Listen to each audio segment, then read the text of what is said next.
Урматтуу мусулман бир тууганым, бүгүнкү темабыз көңүл бурдук. Пайгамбарга бир салават айтып, сүйүү.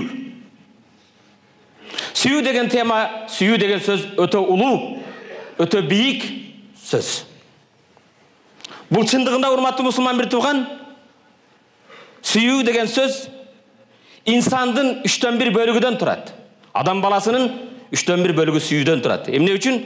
Инсандын аң сезими, акылы бар. İnsandın kıymıldagan denesi var, müçeleri var. İnsandın sezim bolgon, sүйүүгө толгон жүрөгү var. İnsanды эгер 3-кө бөлсөңүз, анын кыймыл аракети жана ошондой эле акылы, андан сүйүүсү бар жүрөк. Урматтуу мусулман бир тууган, бүгүн биз мусулмандар жашаган коомдо сүйүү деген нерсеге кризис болуп калган. Мусулмандардын жүрөгүндө сүйүү жетишпей калдыбы дейсиз. Урматтуу мусулман бир тууган, эмне үчүн? Биздин мечиттерге барсак, кооз мечиттерибиз бар. Алхамдулилла. Кооз мекенибиз бар, жерибиз бар. Бирок урматтуу мусулман бир тууган, ошол мечиттеги кала берсе, көчөдөгүнү алыста коелу, кооз мечитте келип бирге намаз окуган жамааттын арасында да бири-бириге болгон сүйүүлөр аз. Балким жок десек, өтө аша чапкан болбойбуз, урматтуу мусулман бир тууган.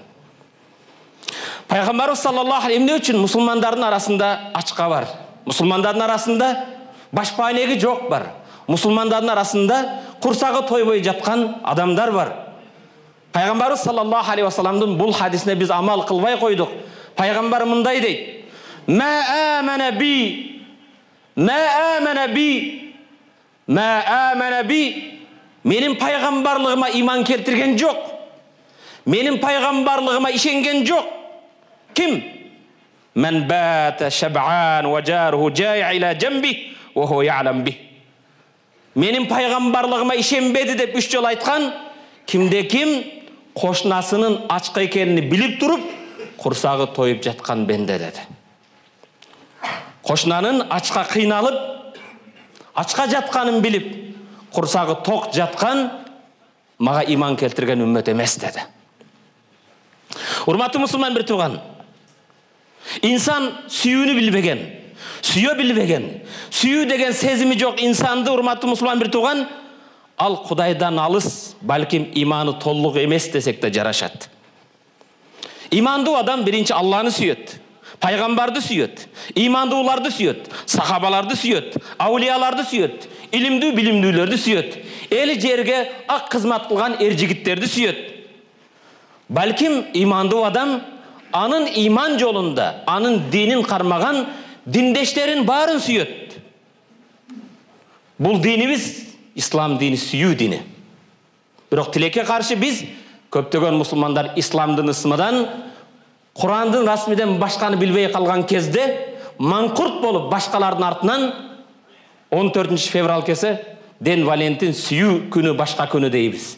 Ал шайтандын азгырык, өзүнүн адал никесиндеги аял эмес, ойношторун арам жол менен болгон сүйүү ал. Чыныгы имандуу адам Алланы сүйөт, пайгамбарды сүйөт, сахабаларды сүйөт, ата-энесин сүйөт, мекенин сүйөт, бала чакасын сүйөт, диндештерин сүйөт, мекендештерин сүйөт, кала берсе бардык инсаниятты сүйөт ал. Урматтуу мусулман бир тууган, сүйүүсү жок инсан кандай? Эгер урматтуу мусулман бир тууган, динибизден сүйүүдү алып салсак, ислам диниде сүйүү жок десек, анда урматтуу мусулман бир тууган, бир дененин рухун алып салган сыяктуу. Эгер динибизди бир инсандын денеси катары элестетсек, анын руху сүйүү экен. Сүйүүсүн алып салсаңыз, ал жаны жок дене сыяктуу. Элестетип көр.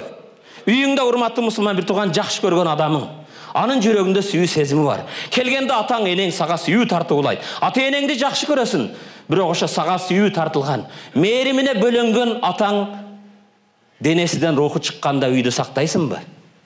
Ал руху жок, сүйүү сезими жок денени билесиң кайсы жерге эч күндө алып барып коеруңду. 3 күндөн кийин жакында келе албай каласың. Андай боло турган болсо, урматтуу мусулман бир тууган, динибиз бул сүйүү дини. Кээ бирлер ажеке, исламда да сүйүү барбы дейт, ооба. Исламда сүйүүдүн эң жогорусу Алланы сүйүү, пайгамбарды сүйүү, Куранды сүйүү, дин жолун сүйүү. Андан төмөнүрөөк ата-энеңди, мекениңди, бала чакаңды, жердештериңди, диндештериңди сүйүү. Бирок 3-чү даражага сүйүү бар ал, шайтанга окшоп, арзыбаган 1 сааттык, 5 мүнөттүк кумарыңды сүйүү. Курсагыңа, кумарыңа кул болуу деген сүйүү бул шайтандын сүйүүсү, ал болбогон нерсе.